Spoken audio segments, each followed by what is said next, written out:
have lied of love, have tied Giants in 4th. They didn't lie, Trevor.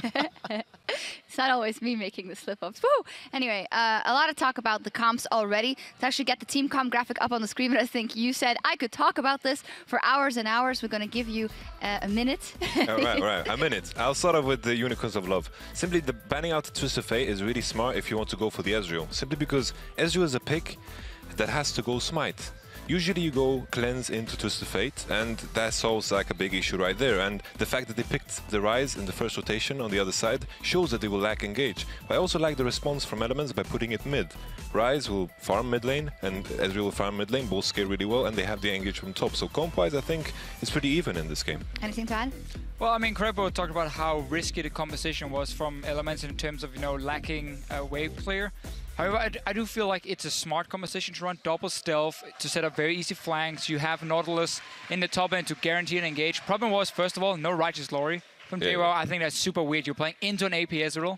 Basically, what you need to do is engage, have that Righteous Glory ready for yourself. And I agree, I quite like the comp from Elements. Even though it was risky, I liked what they were doing. I just think the shot calling for them compared to Unicorns of Love in the late game, that's where we saw the big difference, especially around these last few team fights. Yeah, that's actually something quite impressive if we think of late game shot calling by Unicorns, or shot calling in general has been rumored to be very well, and we've seen that example as well. But you say Elements, they got a really big advantage again, and a lot of that had to do with Dexter once again, and we saw him then after the game being quite sad. It must start to weigh on him, and what can Elements really do now? I think it's quite hard from their position. I think, I don't know which games they have in the upcoming weeks, but I think there's an obvious flaw in the late game. I have sympathy for them because we have the same issues in Rockets, but I think you just have to go in and hope for the best because they can take wins. They have shown that. And here's the thing, the teams around them are also very inconsistent. It's not just Elements. I mean, yeah, Unicorns got a 2-0 great. First one, I believe, of the split. Rocket, winning games, losing games. Giants doing the same. So, yes, okay, they've lost a few games now.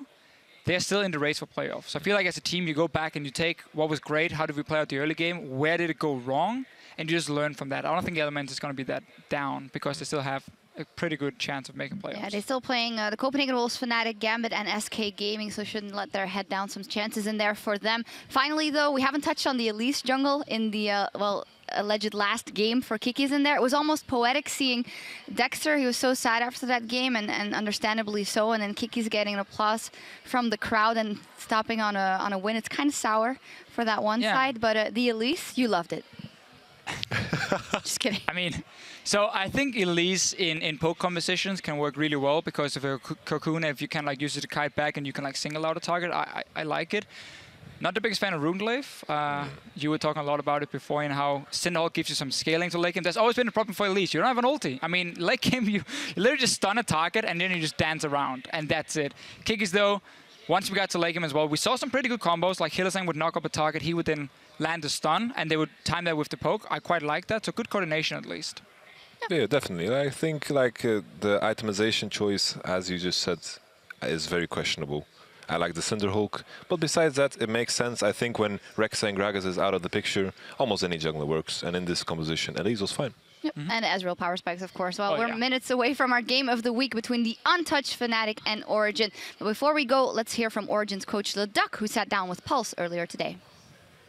Thank you very much, Sharks. I'm joined here with Leduc of Origen to talk about all of the things before he gets into a game with Fnatic and Origen. Now, Leduc, I first want to talk about Fnatic and what you think their strengths and weaknesses are as we go into this one, and if you think there are any weaknesses that you can exploit. I think the weakness of Fnatic is mainly their overconfidence. They are 13-0, so they have every reason to be confident, but usually pride comes before the fall, and I do feel this might be one of the reasons why they will drop the game. Their strength is without a doubt game knowledge, decision making.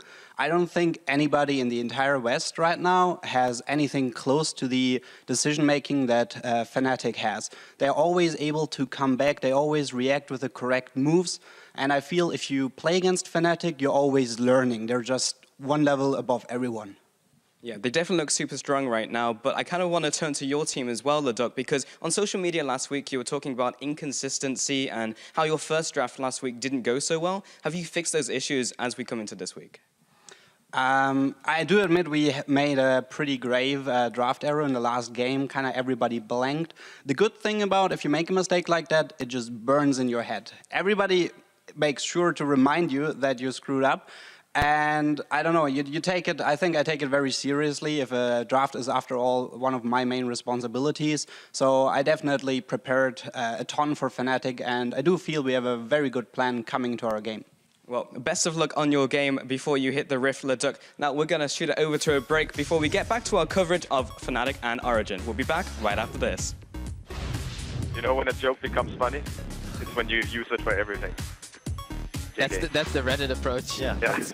Oh, they got food here? Dank memes. That's going to be from Froggen coming up top. The box is down. Rat-a-tat-tat. Unicorns go splat. That was a good true shot barrage and a two-man taunt. Tabs is rat-a-tat-tatting on the sides. Contaminate will find Kikis and VODS. We need to go on the right, guys. Can't get on ice. Nautilus, I can flash I'm chasing. I can flash them. Trying to come. Kukul. Got it. Careful with him. He turns. Okay, nice. Can we go back? We can win this. Get the back there. See me. Nice. Don't hunt Hezbollah. Yeah, don't hunt. On the inhibitor turret down bottom, and Tabs is looking to get through the gate. Kikis gets hooked. Snipe! Mystic shot snipes